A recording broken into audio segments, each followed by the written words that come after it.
Saat ini tampilan dari halaman daftar buku masih kosong.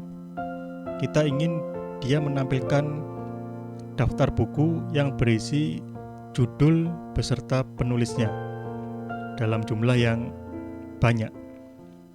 Jadi kita butuh data-data yang nanti akan ditampilkan pada tampilan ini. Data-data yang berkaitan dengan tampilan user interface ini bisa kita simpan atau kita kelola melalui objek dengan tipe view model. Jadi kita buat sebuah kelas baru, misalkan daftar buku view model. Jadi kelas ini tanggung jawabnya adalah dia akan mengelola daftar buku. Ini merupakan turunan dari kelas view model. Kita panggil konstruktornya ya. Kemudian untuk kelas ini kita beri sebuah atribut. Misalkan namanya adalah daftar buku. Dia adalah sebuah variabel yang menyimpan collection dari buku-buku. Jadi kita bisa menggunakan mutable list dengan tipe adalah buku. Berikutnya kita siapkan datanya. Misalkan kita ingin memasukkan atau menampilkan 100 buku ya. Jadi kita bisa menggunakan fungsi init.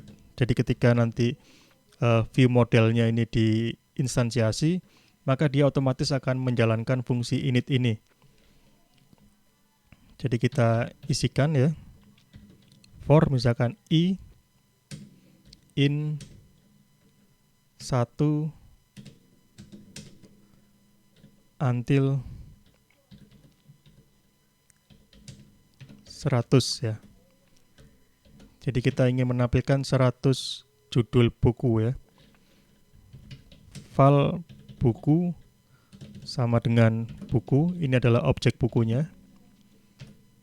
Karena buku itu adalah data class, maka dia sudah memiliki getter dan setter ya. Jadi kita bisa panggil setternya buku.judul sama dengan misalkan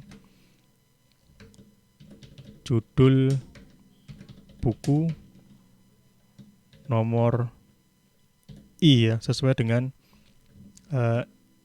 iteratornya ya. Ketika i sama dengan 1, maka judul buku 1, i sama dengan 2, judul buku 2 sampai dengan i sama dengan 100. Berikutnya buku dot penulis sama dengan penulis buku $i ya. Nanti dia juga sama dengan judulnya, dia akan menuliskan sesuai dengan urutan bukunya. Kemudian buku ini kita masukkan ke dalam collection daftar buku ya, atau list daftar buku. Jadi daftar buku sama dengan daftar buku plus buku. Atau kita bisa tuliskan daftar buku plus sama dengan ya. Jadi seperti ini ya. Daftar buku plus sama dengan daftar buku. Jadi buku ini kita masukkan ke dalam daftar yang sudah ada. Jadi ini adalah view model yang nantinya akan kita gunakan datanya untuk ditampilkan ke dalam tampilan ini. Ada 100 judul buku beserta pengarangnya.